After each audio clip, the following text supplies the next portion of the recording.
श्री हनुमान बेनीवाल जी। बाबूजी महोदय, सदन में आज राष्ट्रीय राजधानी क्षेत्र शासन संशोधन विधेयक 2023 पर चर्चा हो रही है।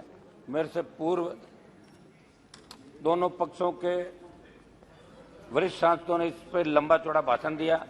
ये अच्छा होता कि जब सदन चालू हुआ उसके 1-2 दिन बाद ही बैठ के तय हो जाता, तो 15 दिन हमारे खाली नहीं जाते, ऐसे ही चले गए 15 दिन। ये बात तो बैठ के वैसे ही हो जाती। एक मिनट, आप लोग भी साथ थे नहीं चलाने के अंदर, अगली बार तो आप भी नहीं चलाने में थे। एक मिनट सरोज महोदय, इसके उद्देश्य और कारणों की तरफ देखें तो ये ध्यान में आया कि इसका उद्देश्य दिल्ली राष्ट्रीय राजधानी क्षेत्र शासन अधिनियम 1991 में संशोधन करना है।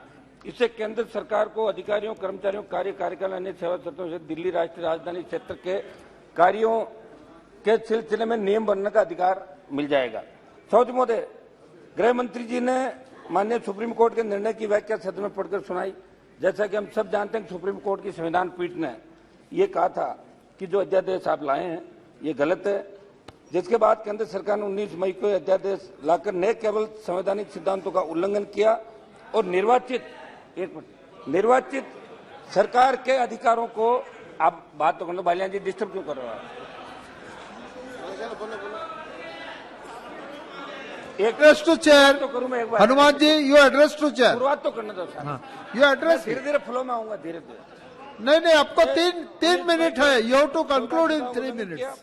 और निर्वाचित सरकार के अधिकारों को हड़पने की कोशिश की, बल्कि सुप्रीम कोर्ट की संविधान पीठ के फैसले को, प्रभाव को भी खत्म किया। और इससे साफ हो गया कि एनडीए की सरकार संविधान, लोकतंत्र, संघीय ढांचे सुप्रीम कोर्ट को नहीं मानती।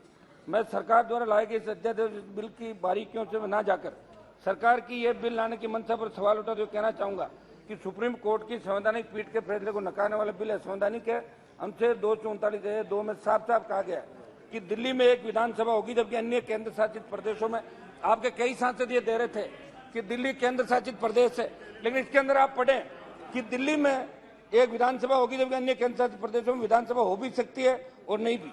ये दिल्ली को भारतीय राज्यों के समान एक सामान्य संघीय इकाई बनाता है, जिससे दिल्ली सरकार को सरकार के प्रतिनिधि के रूप में माना जाता है। सरोज महोदय, हमारा तो इसके अंदर गृह मंत्री जी यहाँ बैठे हैं, मैं इनसे आग्रह करूंगा कि ये जितनी भी छोटी पार्टियां इस देश के अंदर है, जो आपके एनडीए के एलआई के अंदर भी थी, आप इन छोटी पार्टियों से नहीं डरे। गृह मंत्री जी, ये कहीं न कहीं आपको हमेशा मदद करती रही, पहले भी हर जगह मदद करती रही है, इनसे कुछ भी नहीं होगा। सही तो ये होता कि आप विधानसभा, दिल्ली की विधानसभा नहीं जीतने से परेशान जरूर। एक मिनट साहब, एक मिनट बात तो करना चाहिए। तो सब लोगों ने बोला आधा घंटा भाषण दिया, 1 मिनट बात तो समाप्त करना चाहिए मेरी।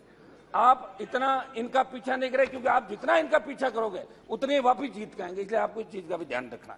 मेरा इसके अंदर निवेदन था गृह मंत्री जी कि जो सरकार चुनी जाती है वो जनता की सरकार होती है, उस सरकार को काम करने का अधिकार आपको देना चाहिए। बड़ा मन रख के काम करने का अधिकार आप देंगे तो एक खूबसूरत लोकतंत्र कहलाएगा। हिंदुस्तान वर्ल्ड का सबसे बड़ा लोकतांत्रिक देश है और राज्य जुड़े विषय में निर्णय लेने का स्वतंत्र अधिकार राज्य को मिले, मेरा ये आपसे आग्रह था। और आपका जो मैनिफेस्टो है भारतीय जनता पार्टी का, वो हमेशा मैनिफेस्टो ये कहता है कि हम स्वतंत्र राज्य का दिल्ली को दर्जा दिलाएंगे। या तो मैनिफेस्टो में आप नहीं कहते, वो झूठा है और यहाँ झूठी बात है। मैं गृह मंत्री जी आपसे ये भी आग्रह करूंगा कि दिल्ली के हमारे जो भाई सांसद है सारे, और ये मेरा विशेष ख्याल रखते हैं, तो आज इनकी सब जगह पर्ची दे के कह रहे थे कि जैसे गृह मंत्री जी बैठे तब हमारा भाषण कराओ, एक से एक जिद कर रहे थे आप लोग। तो विदुड़ी जी समाप्त कीजिए, एक समाप्त कीजिए। विदुड़ी जी, मनोज तिवारी जी और परवेज वर्मा जी ने अच्छा भाषण दिया तीनों ने।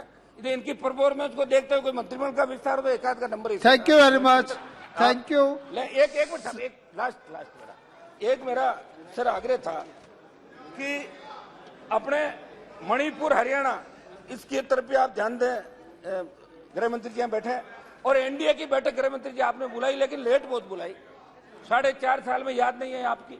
और अब की बार तो ऐसे दलों को बुला ले जिनका एक भी एमपी नहीं है। लंबी सूची पढ़ के सुना दी कि एनडीए के अंदर इतने साथी, क्या करोगे इनको बिना। बहुत बहुत धन्यवाद। तो मेरा आपसे आग्रह था बेनीवाल जी, बहुत बहुत। सरकारों को श्री सुशील कुमार रिंकू, लास्ट बार समाप्त कर सर, 1 मिनट प्लीज, लास्ट समाप्त कर रहा हूँ।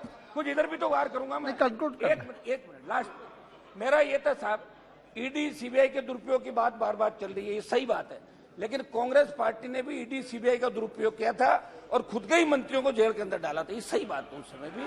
और 23 सरकारों को मतलब बर्खास्त किया और 22 बार से राष्ट्रपति शासन बहुत बहुत धन्यवाद। दोनों मिले में हम तो ये कहेंगे